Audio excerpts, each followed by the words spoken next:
To begin with, optimization is the process of choosing best alternative from the available resources. In economics, these alternatives may be profit, cost, revenue, etc. In case of profit optimization means maximizing the profit. In case of cost optimization means minimizing the cost. Optimization can be broadly classified into A. Unconstrained optimization, B. Constrained optimization. Learning outcomes.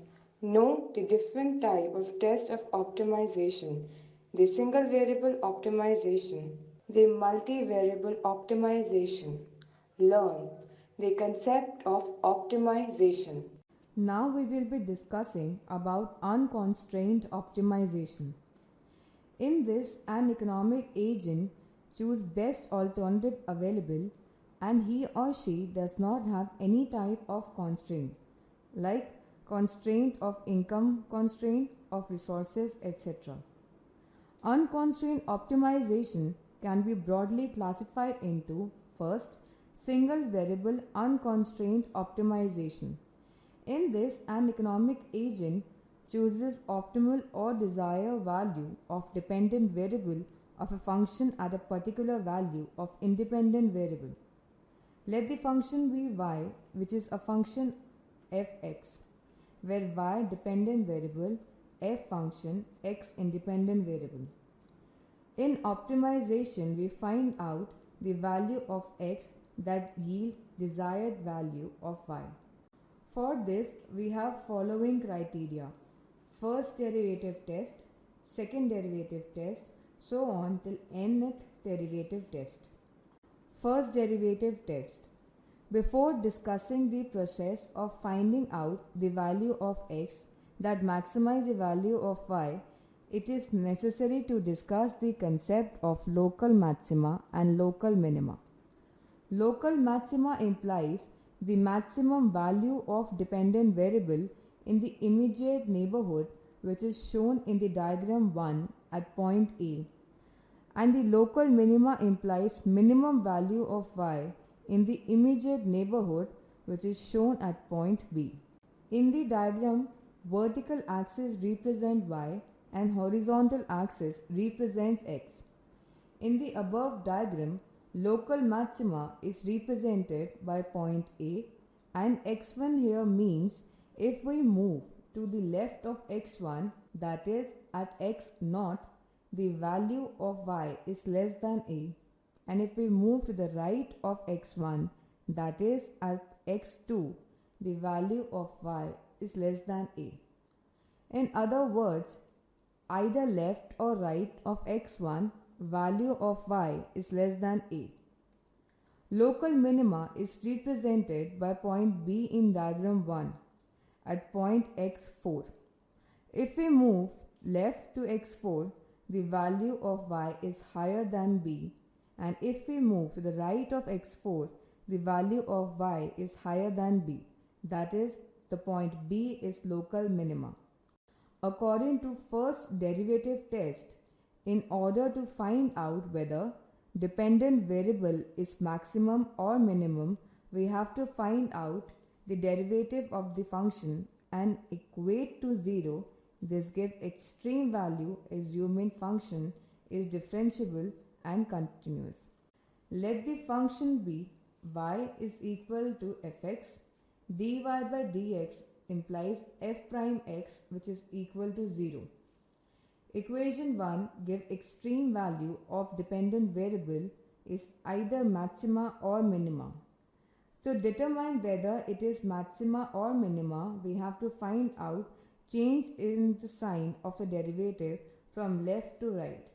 If the sign change from positive to negative as we move from left to right, then we can conclude that it is maxima. And the sign changes from negative to positive, we can conclude that it is minima. This can be explained with the help of the diagram. As we know that slope can be determined by drawing tangent at that point, and slope also represents first derivative. If slope of tangent is positive, we say that dependent variable is rising with the increase in the independent variables. If slope of the tangent is 0, then dependent variable is maximum or minimum. And if slope of tangent is negative, dependent variable is decreasing as independent variable is increasing. In diagram 2.1 above, left to the point B, slope of tangent is negative, and right to point B, slope of tangent is positive. That is, sign of the derivative changes from negative to positive as we move from left to right, which implies point B represents minimum or local minima. In diagram 2.2, left to the point E, slope of tangent is positive, and right of point E, slope of tangent is negative. That is, if we move from left to right, sign of derivative changes from positive to negative. That is, point E represents maxima. In diagram 2.3, as we move from left to right of point H, slope remains 0 and sign does not change. Therefore, we can conclude that it is a stationary point. Example 1. Let the function be y is equal to x square minus 10x plus 15. Differentiating with respect to x and equating to 0, dy by dx is equal to 2x minus 10, which is equal to 0, 2x is equal to 10, x is equal to 5. That is, function attain maxima or minima at x equal to 5. Whether y is maximum or minimum at x equal to 5, we can find all by substituting x less than 5 in the equation 3 and give negative value, and substituting x greater than 5 in equation 3 gives positive values. That is, moving from left to right, sign of derivative changes from negative to positive implies value of y is minimum at x equal to 5. Example 2. Let y is equal to 15 plus 10x minus x square.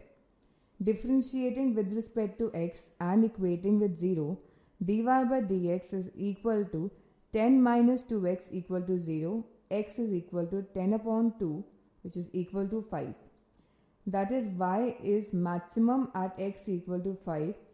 This can be proved by substituting x less than 5 in equation 5 and x greater than 5 in the same equation. If we substitute x less than 5, then equation 5 turns out to be positive, and if we substitute x greater than 5, then equation 5 turns out to be negative. This implies movement from left to right, sign of derivative changes from positive to negative, which further implies y is maximum at x equal to 5. Second derivative test. It is another method to determine whether the function attain maximum or minimum at x equal to x naught. As we know that symbol of first derivative is dy by dx or f dash x. Similarly, symbol of second derivative is d square y upon d square x or f double prime x. Before explaining whether the function attains maximum or minimum at x equal to x naught, we should be aware about the nature of curve of a function, which can be explained with the help of first and second derivative. If first derivative dy by dx is greater than 0 and second derivative d square y upon dx square is greater than 0, then curve of function y is equal to fx is increasing at increasing rate as shown in the diagram. If first derivative dy by dx is greater than 0, d square y upon d square x or less than 0, then curve of a function y is equal to fx is increases at diminishing rate shown in the diagram. If first derivative dy by dx is less than 0, d square y upon d square x and less than 0, then curve of a function y is equal to fx decreases at increasing rate. If first derivative dy by dx is less than 0 and second derivative d square y upon dx square is greater than 0, then curve of a function y is equal to fx decreases at decreasing rate. Through second derivative test, a function attains maxima under following circumstances. Let the function be y is equal to fx, dy by dx is equal to 0, first order necessary condition, d square y upon dx square less than or equal to 0, second order necessary condition, d square y upon dx square less than 0, second order sufficient condition. A function y is equal to fx attains minima under the following condition. dy by dx is equal to 0, first order necessary condition, d square y upon dx square greater than or equal to 0, second order necessary condition, d square y upon dx square greater than 0, second order sufficient condition. Above condition of maxima and minima can be explained with the help of following example. Example, let y is equal to x cube minus 10x plus 5. For first order necessary condition, dy by dx is equal to 3x square minus 10, which is equal to 0, 3x square is equal to 10, x square is equal to 10 by 3. Second order necessary condition, d square y upon dx square is equal to 6x. Substituting x is equal to minus under root 3.3 in equation 7 gives minus 1.89, which is less than 0. That is, y is equal to x cube minus 10x plus 5 attains maxima at x equal to minus under root 3.33. Substituting under root 3.3 in equation 7 gives 1.89, which is greater than 0. That is, d square y upon dx square is equal to 18.9, which is greater than 0, which means it attains minima at x equal to under root 3.3. Example 2. Let y is equal to 2x4 minus 16x cube plus 8x square. dy upon dx is equal to 8x cube minus 48x square plus 16x, which implies x square minus 6x plus 2, which is equal to 0.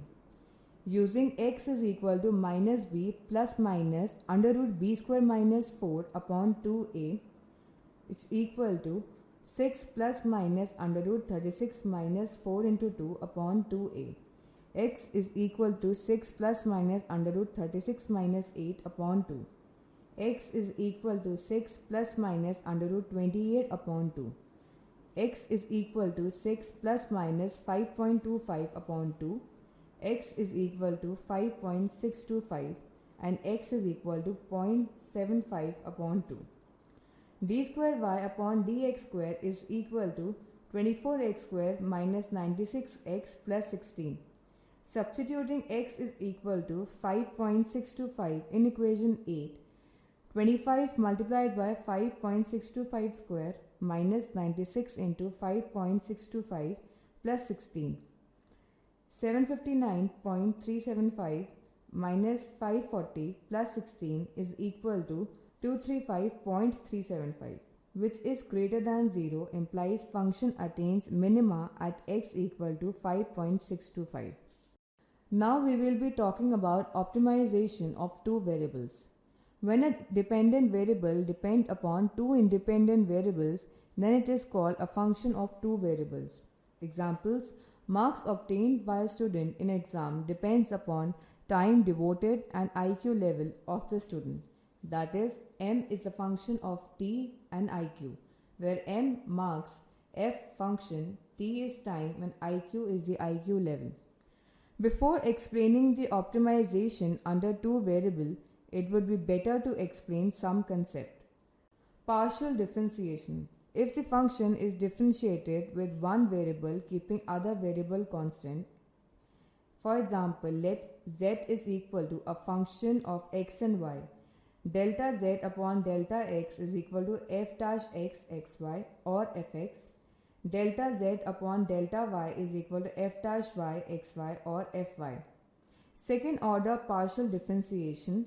delta square z upon delta x square is equal to f double prime x xy or fxx. Delta square z upon delta y square is equal to f double prime y xy or fyy. Cross differential method. If z is equal to fxy is differentiated with respect to x, that is dz upon dx or fx, and then differentiated with respect to y, that is dz upon dy or fxy, is called as cross partial derivative. Now let us discuss the condition of extreme value, that is maxima or minima under two variables, assuming the function z is equal to fxy is twice differentiable and continuous. The necessary condition for both maxima and minima is fx is equal to 0, fy is equal to 0, or dz upon dx is equal to 0 and dz upon dy is equal to 0. For maxima, fxx and fyy should be less than 0. For minima, fxx should be greater than 0 and fyy should be greater than 0. And fxx dot fyy should be greater than fxy whole square. For more than two variable case, it would be better to use matrix method. This can be explained as follows. Let y is equal to a function of x1, x2, x3. In this case, first order condition is fx1 is equal to fx2 is equal to fx3, which is equal to 0. And for second order condition, we have a form, the matrix called as Hessian matrix, represented by H. Determinant of H is equal to fx1 x1, fx1 x2, fx1 x3, fx2 x1, fx2 x2, fx2 x3, fx3 x1, fx3 x2, fx3 x3. In the above case, determinant D1 implies Hessian 1, which is equal to fx1 x1. Determinant D2 implies Hessian H2, which is equal to fx1 x1, fx1 x2, fx2 x1, fx2 x2. Determinant D3 is equal to H3, fx2 x2, fx2 x3, fx3 x2, fx3 x3. For maxima, determinant H1 should be less than 0, determinant H2 should be greater than 0, determinant H3 should be less than 0. To summarize, optimization is the process of choosing best alternative from the available resources. In economics, these alternatives may be profit, cost, revenue, etc. In case of profit optimization means maximizing the profit. In case of cost optimization means minimizing the cost.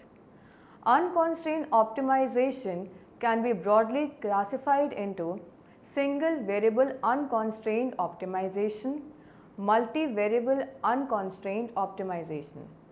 Local maxima implies the maximum value of independent variable in immediate neighborhood, which is shown in diagram 1 at point A.